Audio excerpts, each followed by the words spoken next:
Assalaamu calaykum asxaabta ku soo dhawaada Faiza Beauty. Haddii ay channelkan ku cusub tahay fadlan subscribe saar gambaleelka taawo si aad ula socotid wax walba aan soo dhigo.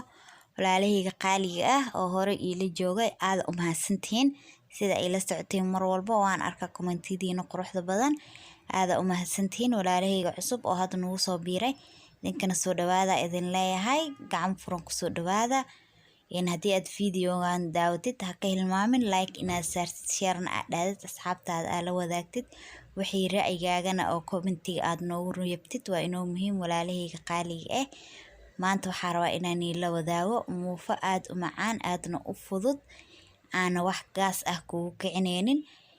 haddii aad rabtid qado waa ka dhigan kartaa ama casho insha Allah nala daawada sida u sameysaneyno. iyo muufadeeni maanta waxaa ka sameysanayaan 1 koob oo similaana ah iyo 2 koob oo bur ah.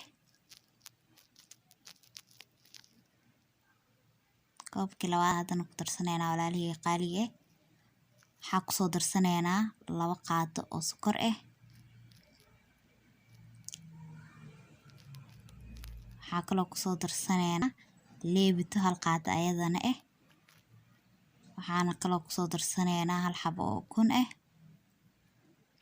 wax yar oo cusbo ah.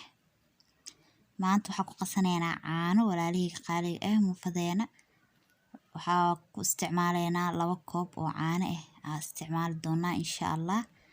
hadana waa qasaneynaa qado ama casho midka rabtid waa ka dhigan kartaa wax ay diideyso male walaalahayga qaaliga ah. hadda si fiican aan isku dhex gashaneynaa mala rabo adeeg saaid inay ahaato jilaac saaid ay ahaatana mala rabo. caanaheena yaa xoga ugu soo darsaneynaa inaa jilaac ka dhiganaa rabnaa walaalahayga qaaliga ah. qasitaankeena waa dhameysanay markay noo qamirto kadib aan isku soo laaban doonaa insha Allah. isku soo laaban walaalahayga qaaliga ah waa noo qamirto muufadeena diyaar waaye. haddana waa duwaneynaa walaalahayga qaaliga ah nala socdo. birteeni aan ku duwan lahayn aan dabka soo saaraneynaa. birteeni aan dabka saaran walaalahayga qaaliga ah way noo kullaatay. hadda muufadeeni aan ku shubaynaa cajiinkeeni gacanta waxaa iska soo mariyay wax yar oo biyo ah. maasha Allah ujeediin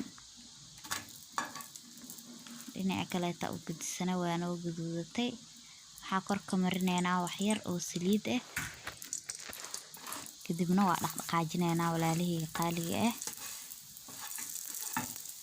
maasha Allah ujeediin guduud qurux badan ee kor noogu soo baxday. qaybta kalena waa arkeynaa insha Allah markaa gudino.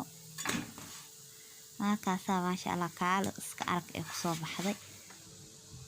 hadda midkeeni kaleeto aan ku shubaneynaa sidii haddaay aan soo sameeyo kaleeto gacanta biyo la iska soo mariyay. hadda dhinaceeni kaleeto u gudisanay haddana wax yar oo saliid ah ku shubana walaalahayga qaaliga ah oo wareejineynaa.